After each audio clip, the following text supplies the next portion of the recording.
मित्रांनो, जीडीएस मध्ये तुम्ही जर डॉक्युमेंट व्हेरिफिकेशन मध्ये फ्रॉड केला तर तुमचं रिजेक्शन होऊ शकतं. लक्षात घ्या.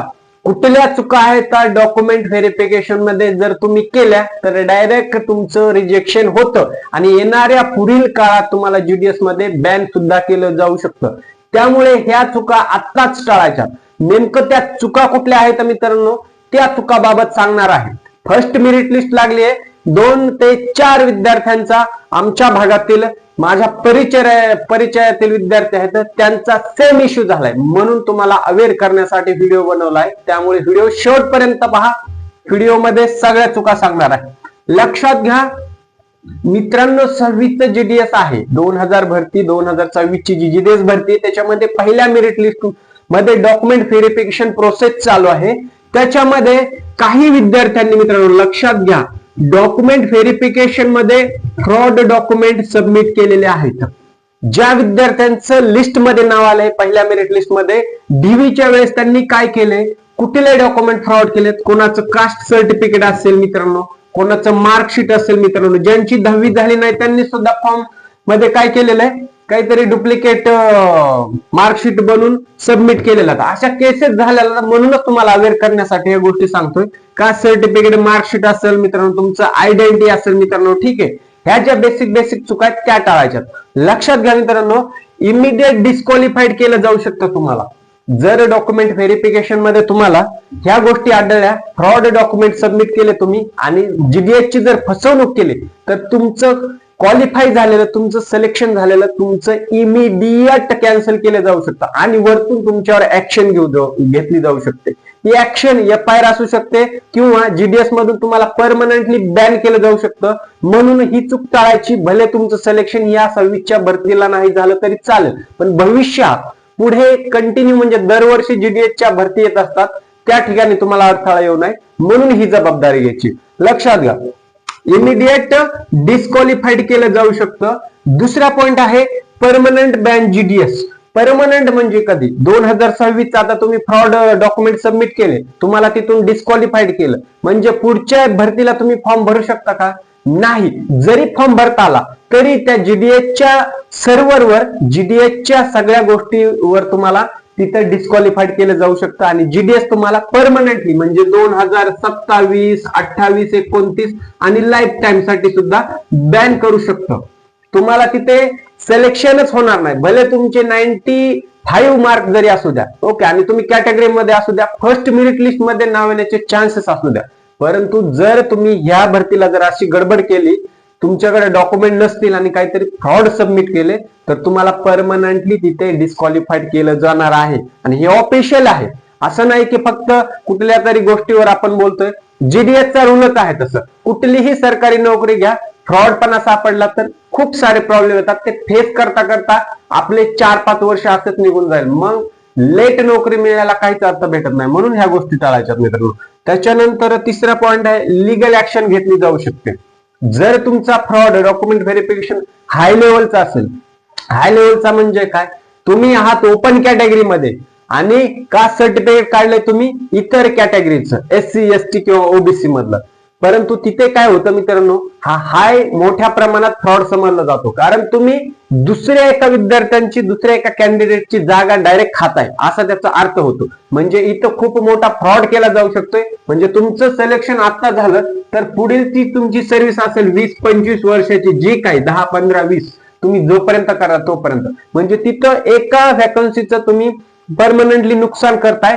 तिथे तुम्ही कॅटेगरी मधील विद्यार्थ्यांचं नुकसान करताय असा त्याचा अर्थ होतो मित्रांनो. हे जे विद्यार्थी आहेत एससी, एसटी, ओबीसी, इतर कॅटेगरी, पीडब्ल्यूडी जे कोणी असतील त्यांच्या, फक्त ते ओपन वाल्यांसाठीच नाही. जरी तुम्ही एससी असाल, असा जर फ्रॉड केला, एसटी असाल, पीडब्ल्यूडी मधून असाल, कुठेतरी फ्रॉड केला तर तुम्हाला इथे एफआयआर सुद्धा होऊ शकते.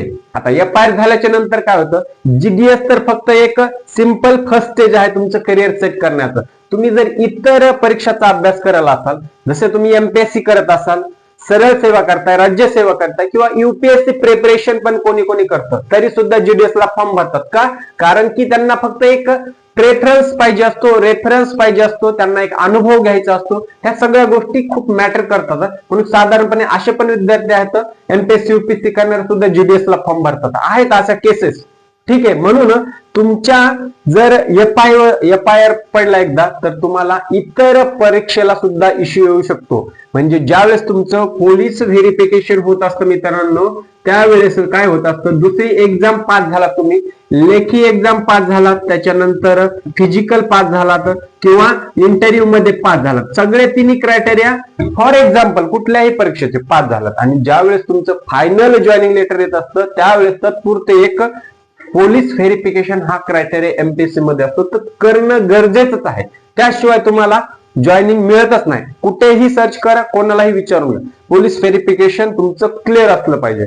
म्हणून सगळ्यात महत्वाची गोष्ट, जरी तुम्ही परमनंट जीडीएस मध्ये बॅन झालात परमनंटली तरी काही प्रॉब्लेम नाही, किंवा ह्या वर्षा म्हणजे 2026 मधून लिस्ट मधून नाव काढून टाकलं तरी काही प्रॉब्लेम नाही. प्रॉब्लेम कुठे येतं, ज्यावेळेस तुमचं लिगल ऍक्शन घेतली जाते, एफआयआर तुमच्यावर सबमिट केला जातो. म्हणजे जीडीएसचं तर तुम्ही बॅन झालातच झालात, आणि दुसरा धक्का तुमच्यावर असा होणार आहे, तुम्ही इथे फ्रॉड केलंय, शासनाला थोडक्यामध्ये तुम्ही फसवलं आहे, आणि तुमच्यावर गुन्हा दाखल असल्यामुळे येणाऱ्या भविष्यातील भरतीवर खूप सारा परिणाम होऊ शकतो. आणि ते क्लिअर होता होता तुमचे 5 ते 10 वर्ष असेच निघून जातील. मग तुमचं सिलेक्शन कधी होणार, तुम्ही सरकारी नोकरी जॉब कधी करणार, ह्या सगळ्या गोष्टी खूप मॅटर करतात. म्हणून सगळ्यात जास्त हे लिगल ऍक्शनला घाबरायचं आहे मित्रांनो. भले तुम्ही एखादं फ्रॉड केलं डॉक्युमेंट व्हेरिफिकेशन मध्ये, ह्या वर्षासाठी बॅन झाला किंवा परमनंट बॅन झाला तरी एवढा इश्यू येणार नाही, तुम्हाला दुसऱ्या परीक्षा आहेत. पण एफआयआर एकदा जर झाला तर तुम्हाला खूप सारा स्ट्रगल करावं लागेल ते डिक्लेअर करण्यासाठी किंवा क्लिअर करण्यासाठी. खूप साऱ्या गोष्टी असतात, म्हणून ह्या लिगल ऍक्शनला फक्त घाबरायचंय. बाकीच्या गोष्टी तुमच्या हातातल्या आहेत, पण शक्यतो माझं सजेशन असं राहील, कुठल्याही प्रकारचा फ्रॉड करू नये. भले तुमचं सिलेक्शन नाही झालं तरी चालेल, कारण 1 वर्ष जॉब तुम्हाला लेट मिळू शकतो, परंतु तुमच्या भविष्यावर याचा कुठलाही परिणाम होणार नाही, याची तुम्ही काळजी घ्यायची. चौथा पॉइंट आहे, जॉब मिळाल्यावर पकडले तर. आता ठीक आहे, फर्स्ट मेरिट लिस्टला आलं, डॉक्युमेंट व्हेरिफिकेशन मध्ये सुद्धा तुम्ही क्लिअर झाला, तुम्हाला ऑफर लेटर मिळालं, जॉईनिंग लेटर मिळालं, जॉब आला, जॉईन झाला. समटाइम्स काय होतं, क्रॉस व्हेरिफिकेशन होतं. तेथील अधिकाऱ्यांना जर समजलं, काही डाऊट आला तुमच्यावरती, तर काय होतं मित्रांनो, रिक्रॉस केलं जातं किंवा क्रॉस व्हेरीफाय केलं जातं मित्रांनो. ज्यावेळेस तुम्ही जॉईन जरी झाला असाल तर तुमचं डॉक्युमेंट क्रॉस व्हेरीफाय केले जाते. दुसरं ज्या संस्थेतून तुम्ही शिकलात किंवा ज्या बोर्डातून तुम्ही शिकलात तिथे तुमचे डॉक्युमेंट्स पाठवले जातात क्रॉस व्हेरीफाय करण्यासाठी. तिथे जर फ्रॉड सापडलं तर इमिडिएट तुम्हाला काढून टाकलं जाऊ शकतं, तुमच्यावर लिगल ऍक्शन घेतली जाऊ शकते. अजून तुमचा जो या अगोदर जेवढी सॅलरी मिळाली तेवढी सगळी सॅलरी ते रिकव्हर सुद्धा केली जाऊ शकते, रिकव्हर सुद्धा सॅलरी केली जाणार 100% मित्रांनो. म्हणून अशा फ्रॉडच्या भानगडीत बिलकुल पडायचं नाही. ह्या गोष्टी याच्यासाठी सांगतोय, आता करंट मध्ये प्रोसेस आहे डॉक्युमेंट व्हेरिफिकेशनची, खूप जणांचे तसेच इश्यू झाले, त्यांना काहींना टर्मिनेट केलं आहे. म्हणजे फर्स्ट लिस्ट मध्ये त्यांचं नाव आलं आहे, डॉक्युमेंट व्हेरिफिकेशन मध्ये फ्रॉड त्यांनी केलेला आहे. म्हणजे कोणी आपल्याला एक हव्यास नसतो की आपण काहीतरी फ्रॉड करायचं, पण ते मजबुरी असते किंवा छोटी गोष्ट असते, ते आपण थोडस बाजूला सरकतो त्याला आणि पुढे सिस्टीम बायपास करत असतो. परंतु हे शासकीय काम आहे, शासकीय भरती आहे, निमशासकीय, त्याच्यामुळे इथे त्या प्रकारचा फ्रॉड बिलकुल करू नका मित्रांनो. आता 5वा पॉइंट सगळ्यात महत्वाचा आहे, काय करायचं आणि कुठली काळजी घ्यायची. सगळ्या गोष्टी झाल्या, काय केल्यास काय होतं तुम्हाला सांगितलं. आता मग नेमकं काळजी कुठली घ्यायची. लक्षात घ्या, तुमचं पर्सेंटेज चांगलं असेल, सिलेक्शन चान्सेस आहेत, नक्कीच तुम्ही सिलेक्ट होऊ शकता. डॉक्युमेंट व्हेरिफिकेशन मधले सगळे डॉक्युमेंट्स ओरिजिनल, सगळे डॉक्युमेंट्स स्वतःचे असले पाहिजे. कुठलाही फ्रॉड या ठिकाणी खपवून घेतला जाणार नाही, जीडीएस कडून स्पष्ट निर्देश आहे. त्याच्यामुळे काय होतं, जीडीएसच्या अधिकाऱ्यांचा वेळ वाया जातो, भरतीला सेकंड मेरिट लिस्ट थर्डला डिले होतो जर अशा केसेस जास्त आल्यात. त्यामुळे लिगल ऍक्शन होऊ शकते. म्हणून डॉक्युमेंट सगळे ओरिजिनल आणि क्लिअर तुमचे स्वतःचेच असणे गरजेचं आहे. आता इथे काय काळजी घ्यायची, जरी सिलेक्शन नाही झालं तर 1 वर्ष वेट करा. पर्सेंटेज चांगलं असतील, तुमचं second third fourth merit list पर्यंत नाव येण्याचे चान्सेस असतील असं जर तुम्हाला वाटत असेल तर मित्रांनो काय करायचंय, अजून तुम्हाला डॉक्युमेंट व्हेरिफिकेशन प्रोसेस मध्ये एक 3-4 महिन्याचा कालावधी साधारणपणे आहे. आणि असं कुठलंच डॉक्युमेंट नाही की ते 3 ते 4 महिन्यामध्ये तुमचं निघणार नाही. जसं की तुमचं कास्ट सर्टिफिकेट असेल, कोणाकडे कास्ट सर्टिफिकेट नसेल, तिथे काही ठिकाणी फ्रॉड करायची आवश्यकता नाही, तुम्ही काढून घेऊ शकता. व्हॅलिड आहे, लेटेस्ट आहे, अपडेट आहे, तुम्हाला काही इश्यू येणार नाही.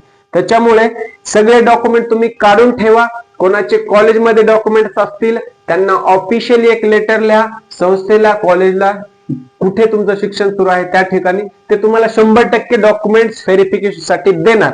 जर काही प्रॉब्लेम आला त्याच्यावर सोल्युशन कसं काढायचं कमेंट करा, तुमचा प्रॉब्लेम त्याचं सोल्युशन 100% देणार मित्रांनो. म्हणून 2026 ची जी जीडीएस भरती आहे त्याच्यामध्ये कुठल्याच प्रकारचा फ्रॉड खपून घेतला जाणार नाही आणि फ्रॉड बिलकुल करूही नका, नाहीतर तुमच्या करिअरवर त्याचा खूप बॅड इम्पॅक्ट पडू शकतो. हेच या व्हिडिओच्या माध्यमातून सांगायचं होतं. आणि व्हिडिओ सर्वांपर्यंत शेअर करा, कारण सेकंड, थर्ड, फोर्थ ज्या मेरिट लिस्ट येणार आहेत त्या विद्यार्थ्यांना सुद्धा ह्या सर्व गोष्टी माहीत झाल्या पाहिजे आणि त्यांचं करिअर वाचवण्यासाठी आपल्याकडून थोडीशी त्यांना मदत झाली पाहिजे. शेवटी तुमचे मार्क्स किती आहेत आणि तुमचा प्रॉब्लेम किती आहे ते मला कमेंट मध्ये कळवा, त्याच्यावर सोल्युशन मित्रांनो नक्कीच देतो. इथेच थांबतो, भेटूया नवीन व्हिडिओ मध्ये नवीन अपडेट सोबत. तोपर्यंत जय हिंद, राम राम, धन्यवाद.